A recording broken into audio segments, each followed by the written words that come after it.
They're so obsessed with me. You might say, well, maybe we should, I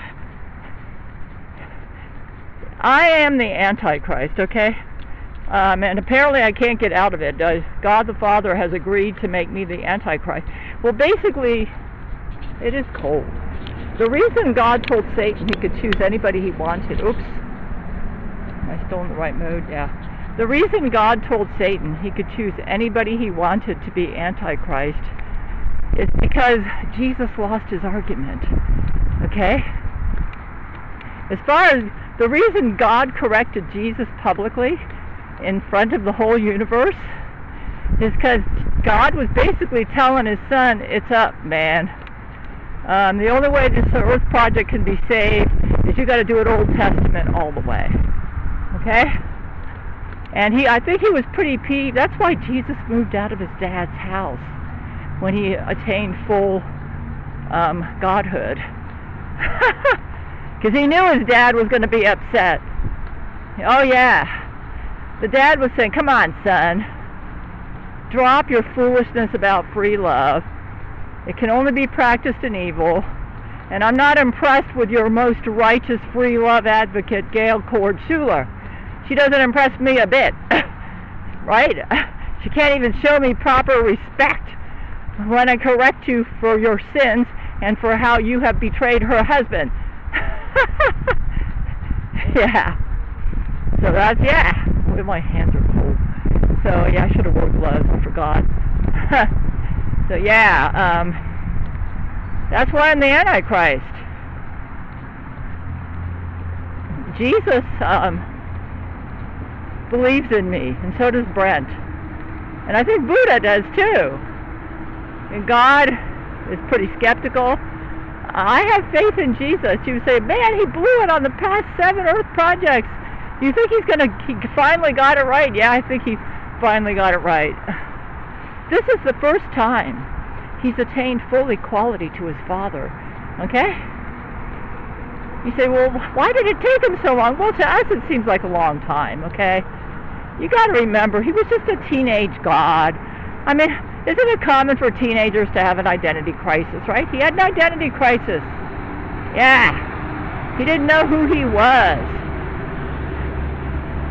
He just thought he was a high-ranking deity, you know, and that he needed a wife like every other deity, like most of the deities out there have, you know. And he probably figured, how can I be a free love advocate without a proper free love wife? That's why Lakshmi was, you know, is a free love advocate too. That's probably one of the, and a brilliant one, by the way. That's probably one of the reasons he wanted to marry her. And besides being a beautiful goddess and all that, you know. So yeah, I mean,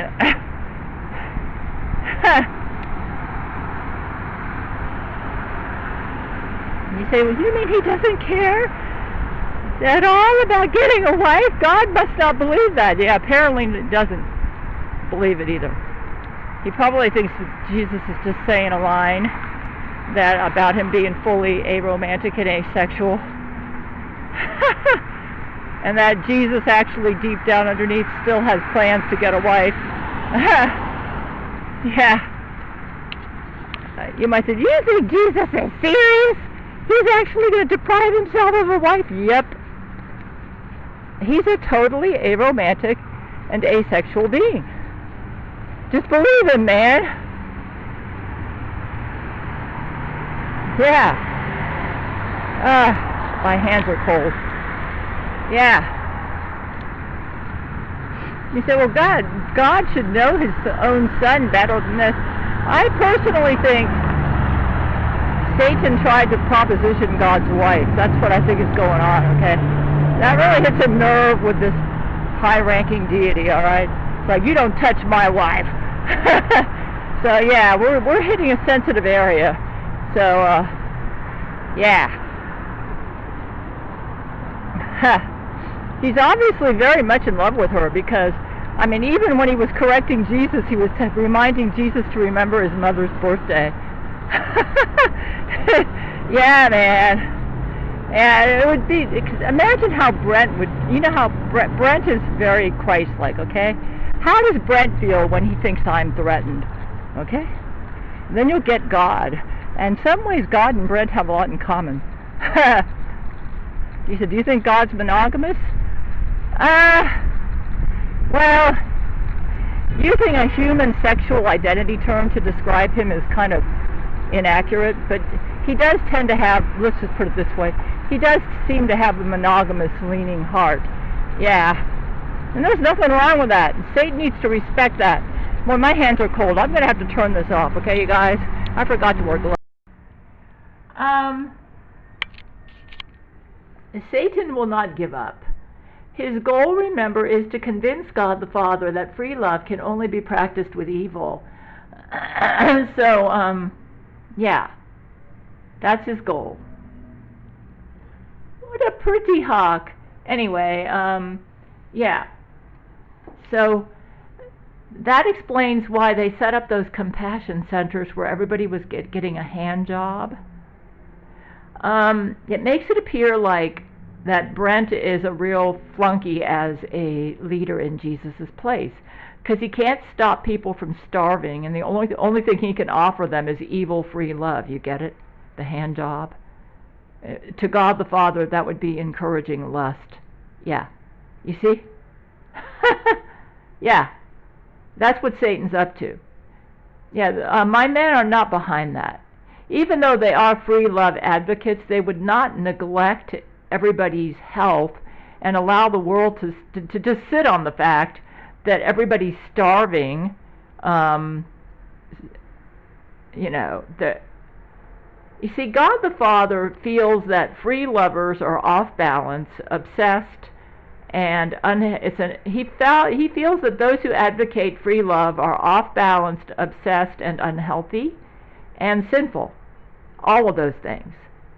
Which is one reason that Jesus wrote the Gail commandments, because he feels that free love can be practiced with balance, health, and righteousness. And so the Gail commandments were written to showcase that. And that's why it's so important to do them.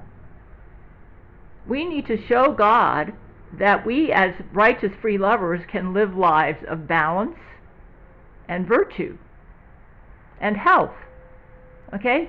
Because when God looks at free lovers, he sees a bunch of lust, obsessed fanatics who are filled with imbalance and sin.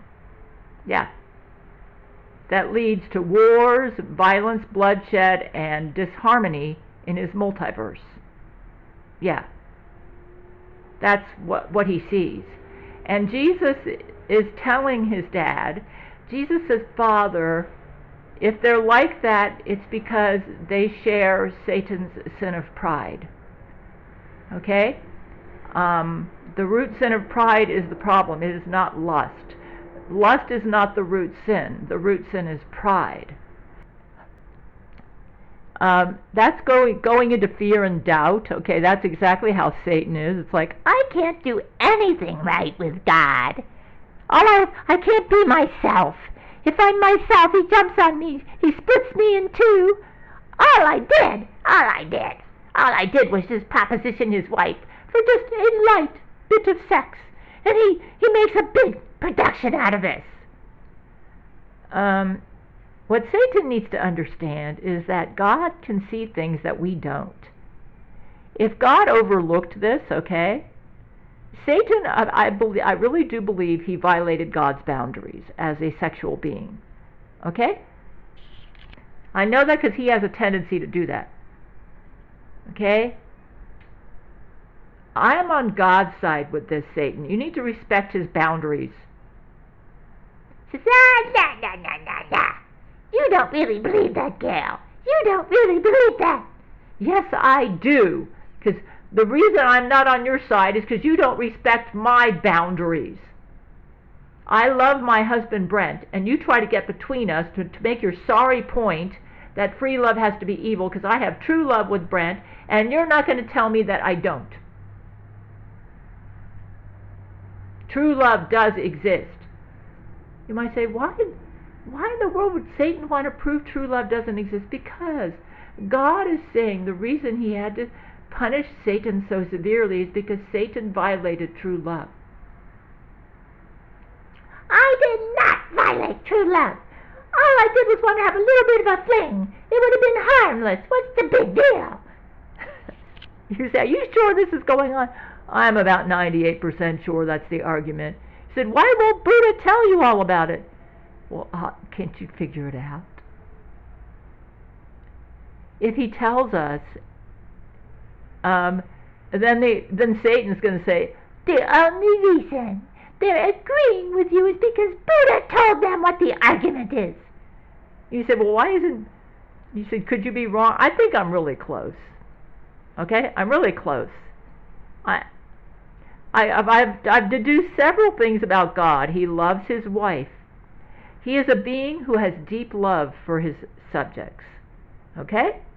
However, he's also infallible and he doesn't make mistakes. You might say, if he doesn't make mistakes, then why would he feel bad about almost permanently exterminating you? Because he is a compassionate, forgiving being. Okay? That's why. And maybe he's feeling now that maybe he should have been a little bit more patient with me. Yeah. I have a lot of empathy for him, okay? I have a lot of empathy for him. As a ruler, I know how challenging it is. Yeah.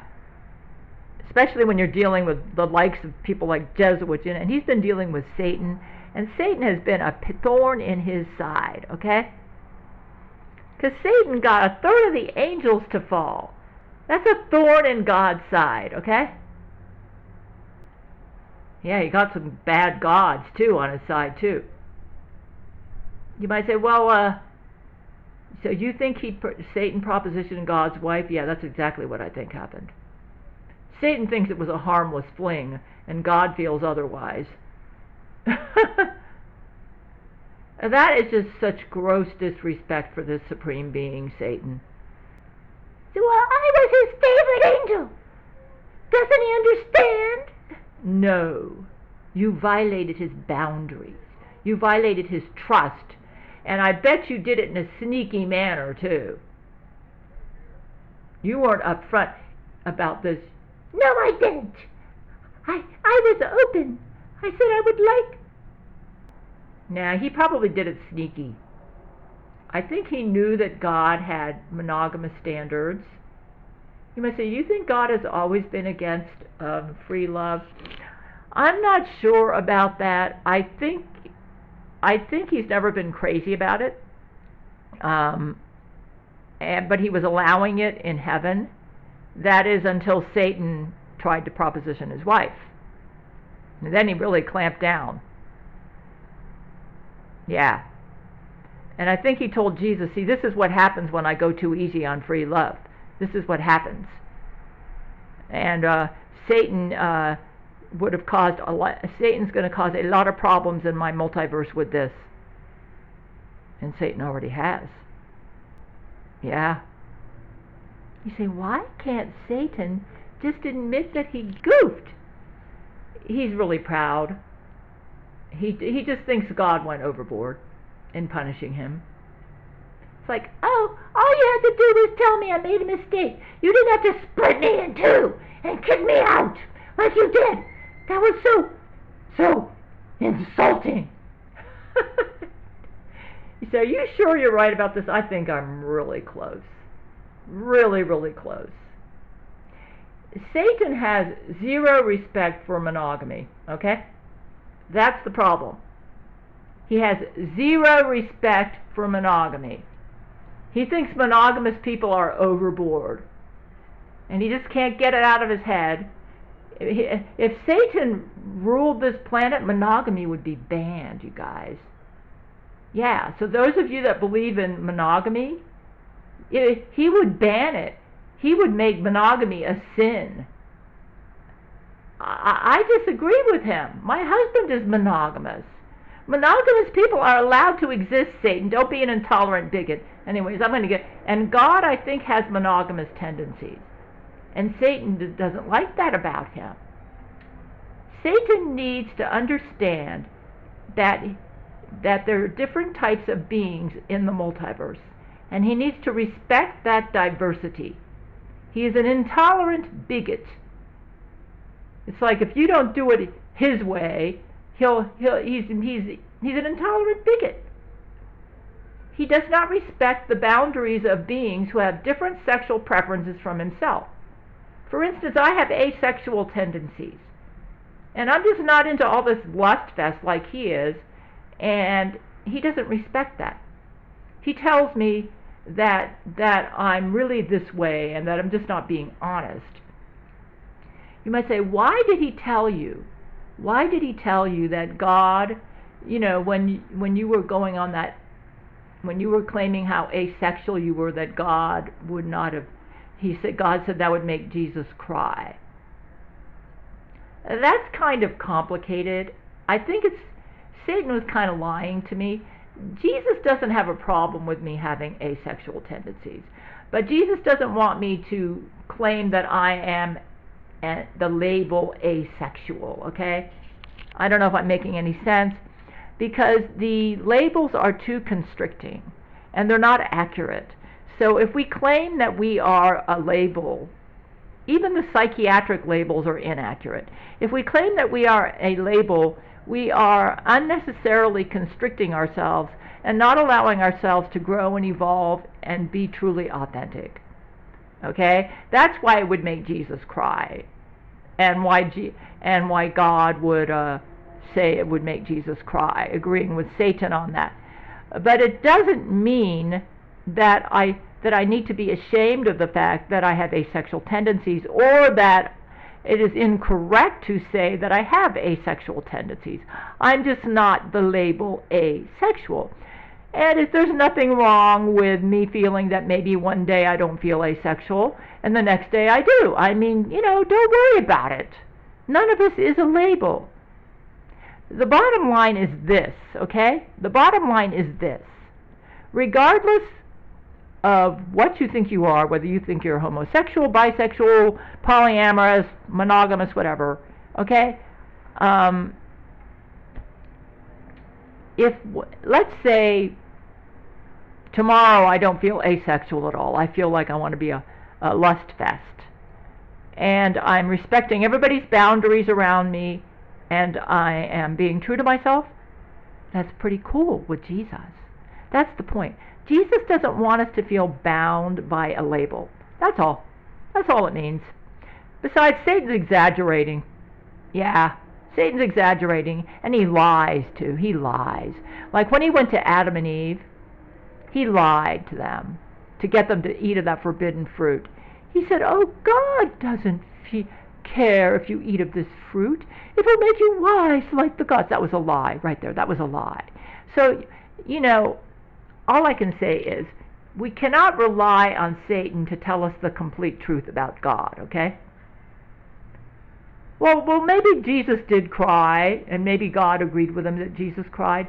But when I said I was the label asexual, or that I had asexual leanings or whatever, but I'm sure Satan is telling me that out of context. Okay? Yeah. Jesus would not have a problem with me having asexual tendencies. However, I don't think he would want me to pounce on that too much, simply because if I am to be a goddess, okay, and if I want to have a following, if I harp on that too much, I may lose some of my following. Okay? They may misunderstand me and feel that I am being self-righteous and that I think I'm better than them because I'm asexual or have asexual tendencies. So it would probably be better for me to kind of keep it low-key. But I'm only bringing it up to let you know that is part of who I am. I do have some asexual tendencies, okay? And Satan does not respect that. Just like he doesn't respect monogamy. Okay? He's an intolerant bigot. You say, it sounds like God is an intolerant bigot. No, I would not say that God is an intolerant bigot. The reason I say this is because he tolerated, or I should say, he allowed free love, I do believe, before Satan fell. Okay? He wasn't crazy about it, but he allowed it. He really clamped down after Satan, I think, made a move on his wife. Okay? And this is because he deeply loves his multiverse and he's being protective. He's protecting his multiverse. You might say, how could two infallible beings disagree about free love or about the root sin? Well, our sexuality is deeply tied into our identity and our pride. Okay? Let's just put it this way. Sexuality is deeply tied to our identity. For that reason, the root sin of pride and the root sin of lust are almost next to each other for that reason. Okay? So I can see God's point that the root sin could possibly be lust. Jesus, on the other hand, feels the root sin is pride. Okay. You might say, do you think God disagrees with Jesus? No, I think he may even agree with Jesus that the root sin is pride. However, maybe he feels it's such a difficult sin to overcome that he might as well just hammer down on lust. Because often what happens is when you are filled with pride, you act it out in your sexual experience. So God says, since it's almost impossible for everyone to be humble, let's just go ahead and deal with lust because that's easier to deal with. We're just going to say, these are the rules for sexuality, you've got to abide by them, and God just thinks that's a simpler way to handle the problems that come about because of the root sin of pride. Jesus, on the other hand, has more faith in his, you might say, in the lesser beings, and feels that if you set a proper example and inspire them in righteous living, that they can overcome the root sin of pride and still practice free love.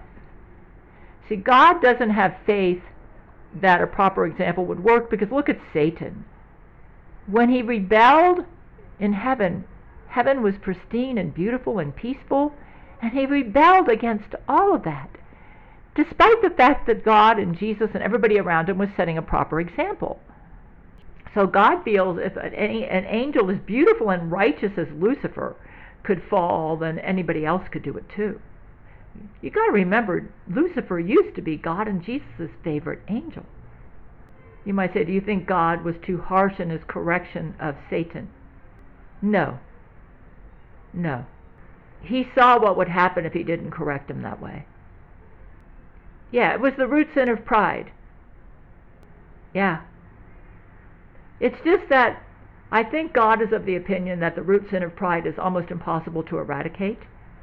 It's a lot easier to deal with lust, which almost always happens when you, or free love. Yeah. Yeah.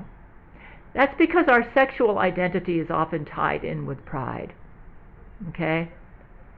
And that's another reason Jesus doesn't like the labels. When we start donning the labels, that is a form of pride. So if you remember that the root sin is pride, okay? Yeah. The reason Jesus cried, okay, would cry when I start calling myself asexual is because I'm starting to go into the sin of self-righteousness. I have to admit, it's an attempt at self-justification, which is a form of pride. That's why he would cry. It's not because I have asexual tendencies. It's because I'm feeding the root sin of pride. So what you have to remember is, do not feed the root sin of pride. See, Jesus thinks pride can be managed. God thinks it cannot.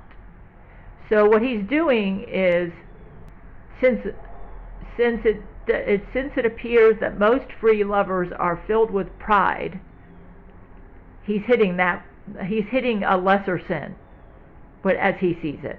Or should I say a symptom of the root sin. In other words, how do I say this? Like if somebody catches a virus,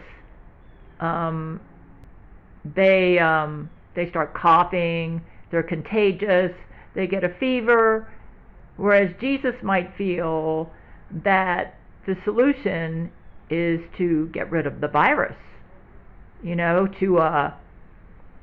for the person to practice, get bed rest, drink a lot of liquids, maybe get their vitamin C or whatever, get over the virus. Whereas God feels that if somebody has the virus, let's say the virus is pride, okay, that because the virus is so contagious that that the person needs to be isolated. Yeah. Kind of like the way they handled COVID. They went kind of overboard with it, right? COVID was no worse than the flu, okay? But they were going overboard with it. They were saying you need to be isolated, you can't go out, you need to wear a mask, that sort of thing. Brent, my husband, who's a doctor, said no. It would be better for it to kind of go out into the community and for people to build immunity. So God apparently just wants to confine the virus, pride, and when you get the symptoms of pride, which is often means homosexuality, lust, especially when you start donning the labels, then you're getting proud, okay? You got to remember the root sin is pride. Jesus and God have differing views on how to handle the root sin of pride. Jesus feels it's better to let the virus or the pride to kind of go out and let people catch it and learn from their mistakes and grow and develop like an immunity, okay, which is what's happening to me and Brent and my following. We make mistakes, we're learning, and we're growing, okay? Whereas God feels that the virus is so deadly that immunity may not work. Yeah. I don't know if I'm making any sense. So while Jesus says, let them trip up and learn from their mistakes, Dad, and then then they can go out and be free. We don't have to be so restrictive with them. And Dad's saying, no, that won't work because look what happened to Satan. He was perfect and he fell. And God's saying, Jesus is saying, but not everybody is as proud as Satan was, Dad. Free lovers, it's like Jesus is saying, if we have to, we cannot, we have to allow pride to manifest itself, and for people to experience the consequences of it, for them to learn and grow. They have to learn and grow. And eventually, when Satan sees people learning from their mistakes, someday he too will get right. You might say, well, then why would Jesus send Satan to the lake of fire? He can't do that till God gives him permission to do so. Yeah, because the lake of fire is that God. You may say, what's the purpose of the lake of fire? It's to punish Satan for his pride. Yeah. God and Jesus have differing interpretations on how to get the universe to goodness.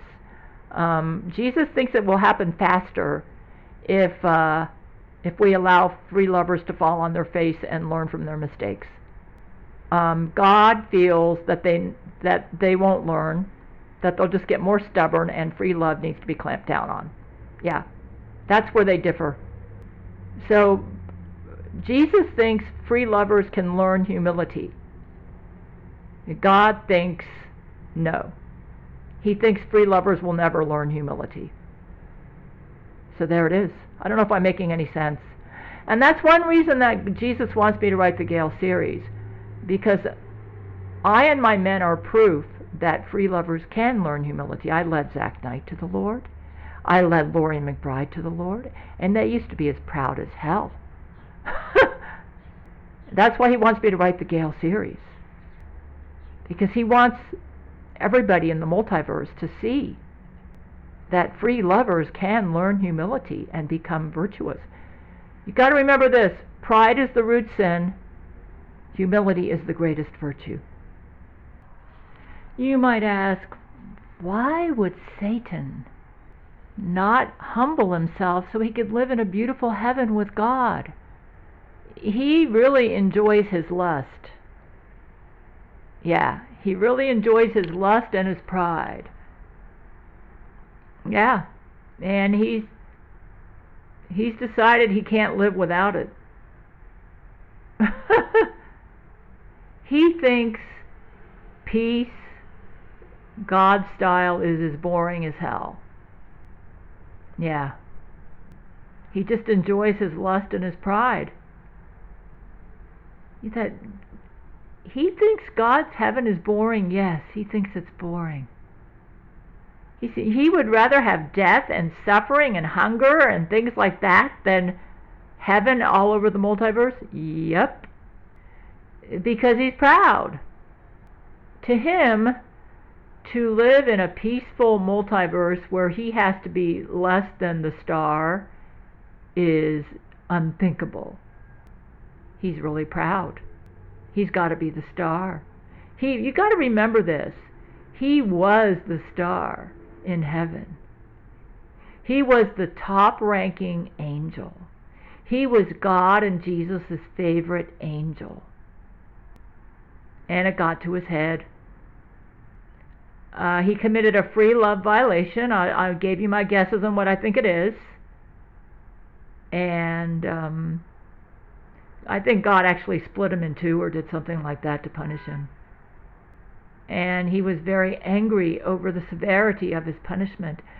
And he was able to convince a third of the angels that the punishment that he received was too severe. And for that reason, God decided that free love needed to be banned in the righteous section of the multiverse. He remembered what a beautiful angel Lucifer was, and he just figures that the way to solve this problem easily is just ban free love. That way because the angels that rebelled with him, Satan is claiming that God is unfairly prejudiced against free love. All I wanted to do was have a harmless fling with your wife. I wasn't planning on taking her away from you. So why did you have to punish me so bad? The problem is, though,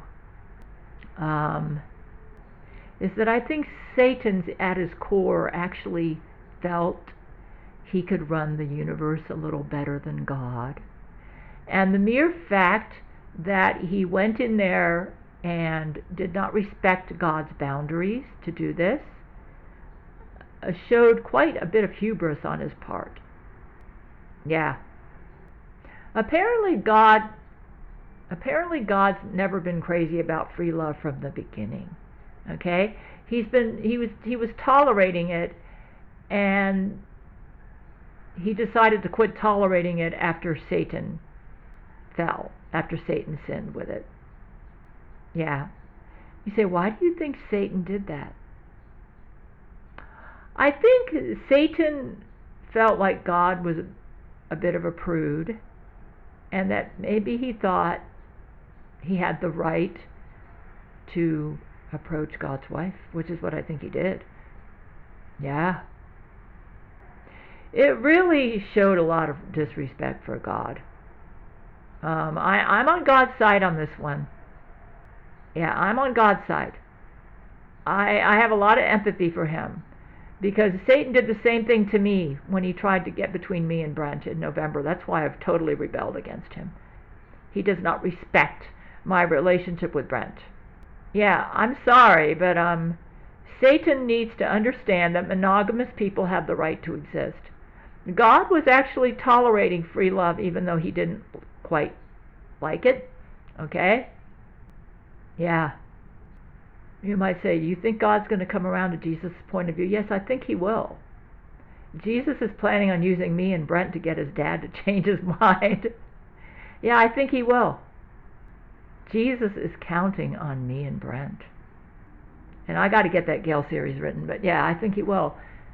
The problem is, let me see if I can explain this in a way where you all can understand why Satan won't give up on this. Those of you that are free lovers, okay? Let me see if I can explain this. He was very close to God and Jesus. So when he propositioned God's wife, which I think happened, I'm not sure, he didn't think it was a big deal. And he was shocked, I think, over God's extreme reaction. And he was so insulted that he decided it justified him getting a third of the angels on his side. And then God decided the solution was just to ban free love. And Satan right now feels like he cannot live without his lust and his pride. And he wants his own kingdom. Now, if Jesus loses the free love argument, what that means is that Satan will be ruler over the free lovers, and we will have to live in a world with suffering, death, wars, and monogamy would be banned. Yeah. Monogamy would be banned. So, yeah. And and asexuality would not be respected. Yeah. And rape would be considered fun. Yeah. That's the world you're going to have to live in if you're a free lover. You say, but I disagree with that. That's why Jesus was really sad when he lost the argument. Yeah. He doesn't want that. You say, well, it seems like God should give free love more of a chance. Well, you got to remember Satan was a perfectly beautiful and righteous angel when he fell. God thinks we're all going to end up like Satan. That's why he said, just forget it. Separate free love kingdom. Satan rules over it. Those free lovers are all going to end up like Satan, so might as well just get it over with. You may say, do you think, why doesn't he just permanently exterminate Satan like he almost did you? It's probably because he wanted Jesus to get with it, okay? And yeah, but Jesus intervened. It's kind of complicated, but yeah, it's probably also because I'm an influential human and he doesn't want me to set a bad example. Yeah. Satan thinks.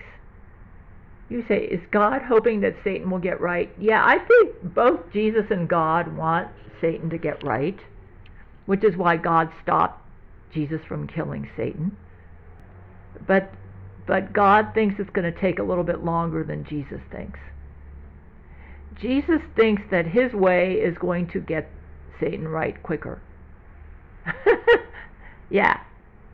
So they both agree that pride is the root sin.